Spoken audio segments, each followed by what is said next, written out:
Say more about what was it that you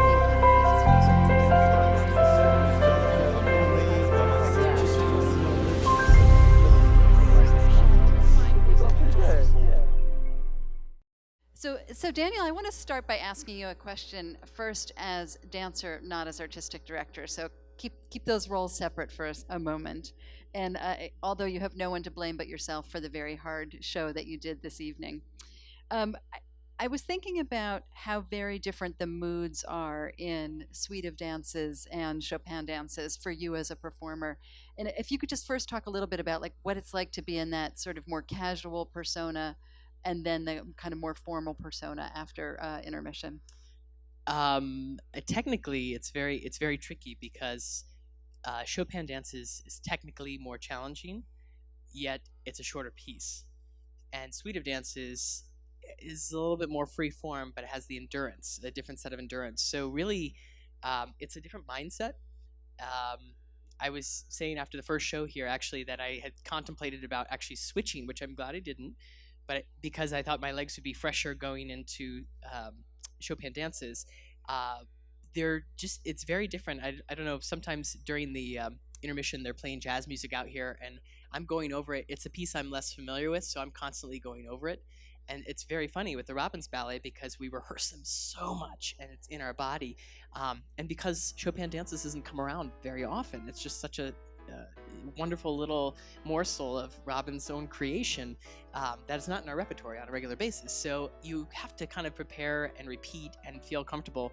And the longer we start doing it in this week, it's interesting. It starts to take another stride. And, I feel more and more comfortable as that comes along. In Suite of Dances, I mean, I can count the amount of shows that we've done of that. So I guess in my lifetime career now, Suite of Dances is maybe a total of 7 or 8 performances, and it's still changing and evolving. And from a couple months ago to now, and to Elevation in Santa Fe, to doing it 7 times here this week. I mean, you do find these little nuances here, and Chopin Dances is like sort of this like kind of little fiery thing still I'm trying to figure out, and it's very interesting to see that. So as a dancer, you're kind of always on edge. You don't really have a chance to relax into the choreography, much like a lot of Robbins ballets allow you to. I was thinking, although it seems like, as you said, the technical work in Chopin Dances, the piece after intermission has kind of the more bravura and the things that we notice as very challenging. But I was looking at the third movement tonight of Suite of Dances, which is kind of the quietest and most pedestrian, and it seems like it would deliver its own set of challenges to sort of take it down a notch and not keep that kind of showmanship. No, absolutely. And that's the thing. It's such an internal piece. And I don't know if you saw tonight, I started doing this here for some reason. I don't know, this is what they call the magic of the pillow. And before I started, I used to just wait for the curtain to go out, and I would make sure Anne, our cellist, is ready to go.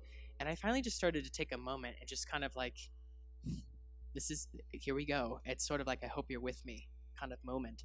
And that first movement actually, for me, sets up the second, third, and fourth.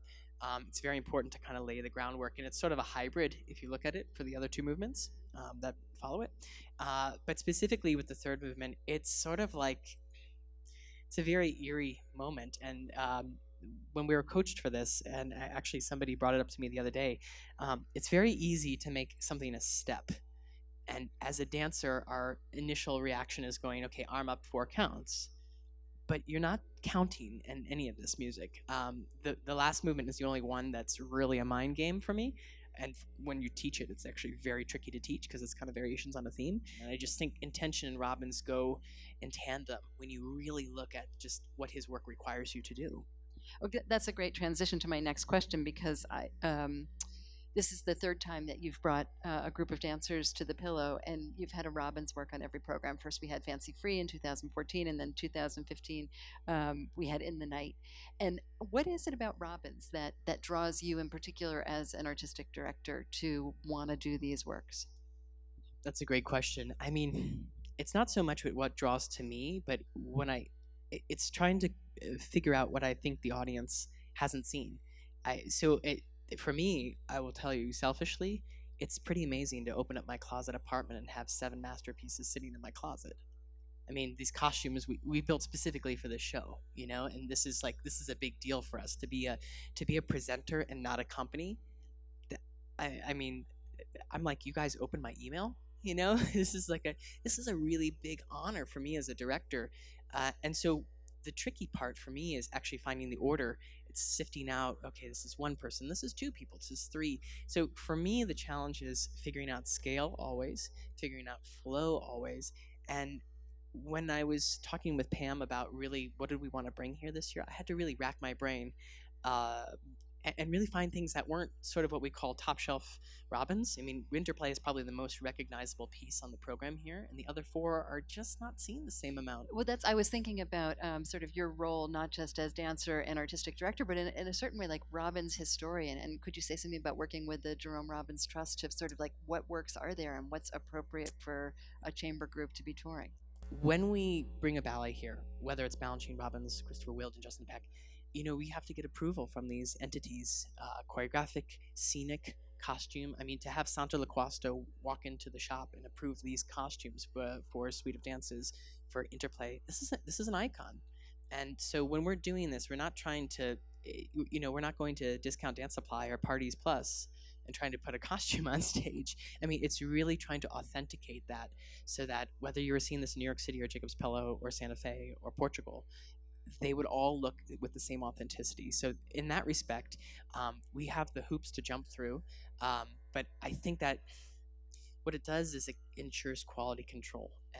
And so if we don't think about every detail and we just think about the steps, we're missing even the lighting. The original lighting for Jennifer Tipton, to adapt it to this house takes a little bit of magic to be able to do that. Andantino, Gonzalo Garcia helped stage that, who you saw dance tonight. For Concertino, I had hired Bart Cook to stage that, which was incredible.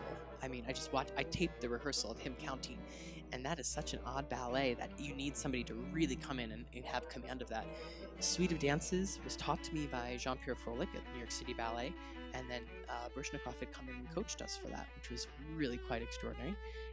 Chopin Dances, I had some help with Jean-Pierre Froelich and Gonzalo Garcia.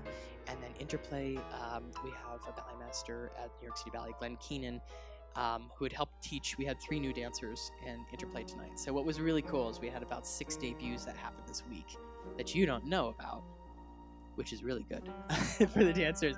No, but it was exciting. And so Indiana Woodward had debuted in Andantino, which is just a wonderful little gem, and she really rose to the occasion. She was really quite stunning. Concertino, all of those were brand new.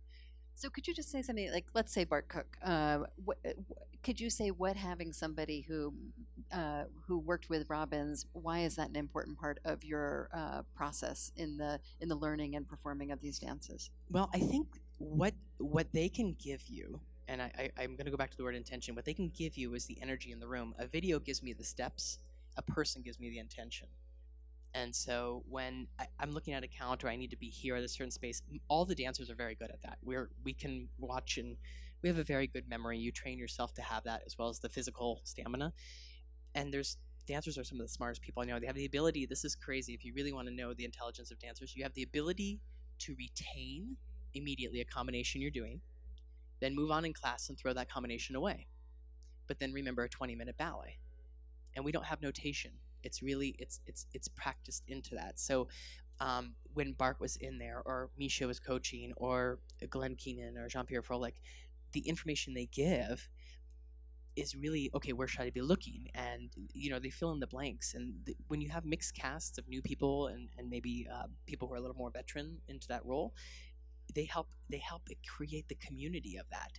And that's, to me, a quintessential Robbins ballet. It's that sense of community on stage.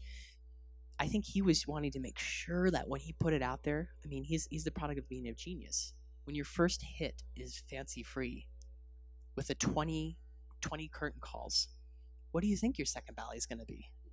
Or your 40th ballet? And we're talking about somebody who created over 65 ballets in his career. And it's just, to me, I said this to you the other day, my opinion about presenting or dancing masterpieces, it's like having the Stanley Cup. This week, the Stanley Cup is here, just so you know.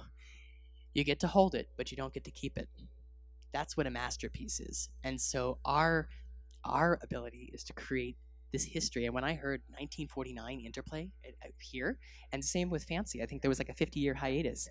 How cool to bring it back when it was brand new and it still challenged the dancers of today. And that to me is also the test of a masterpiece. If anyone was to make a ballet to any of this music that you saw today, or a Balanchine ballet, it just wouldn't fit. It's not to say it wouldn't be good, but it's imprinted as if the two were always made together. Well, so the thing that you said really clearly is that first you have to figure out the space, the steps, the music, and then those are the things that you're playing with, and that those are the things that you're playing with this week, and that tonight is different from yesterday afternoon, and it will be different from tomorrow night, for example.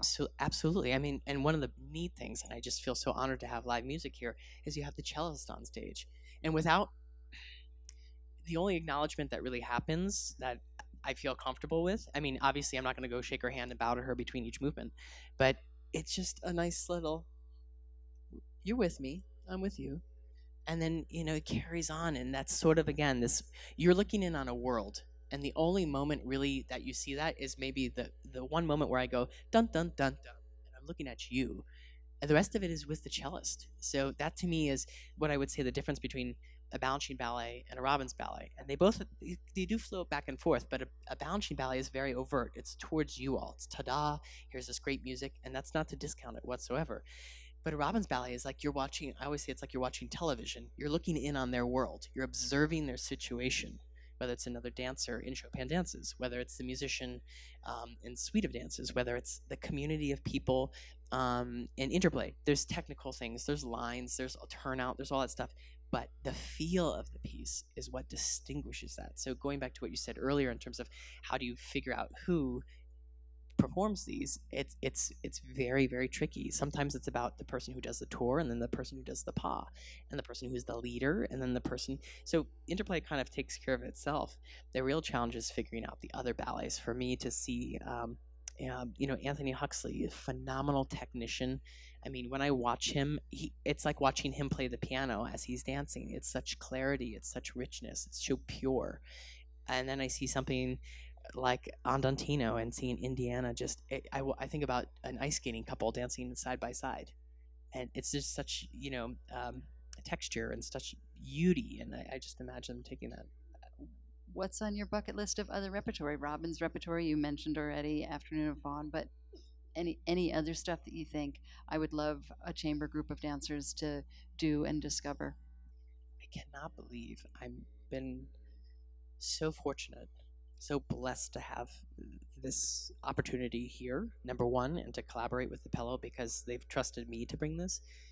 And I have some other collaborators that are out there. I don't think it's so much of what pieces I always want to do next. It's where do we want to bring dance next?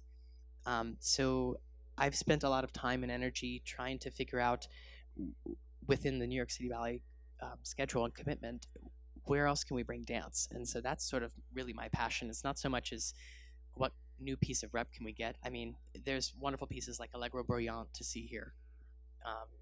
Increases by Justin Peck. I have ideas for shows that I'm super excited about it's like, okay, well, where can I make that come to life? Some are based around a choreographer, some are based around collaborations with other companies, but I go slow. I want Stars. I always say this, I want it to be a controlled burn. I don't want to get it where it's so much I can't handle, because I'm wearing a couple hats there that take my time and energy, and right now I'm still a dancer, but I make office hours and I chip away, and we don't have an agent. I do all the groundwork for that, and it's exciting. It's exhilarating. So when we see this come to light, I mean, this is a year project. To come to the Pello, it takes a year, and then to build, and you have to be wired a certain way, I think, to understand and appreciate that.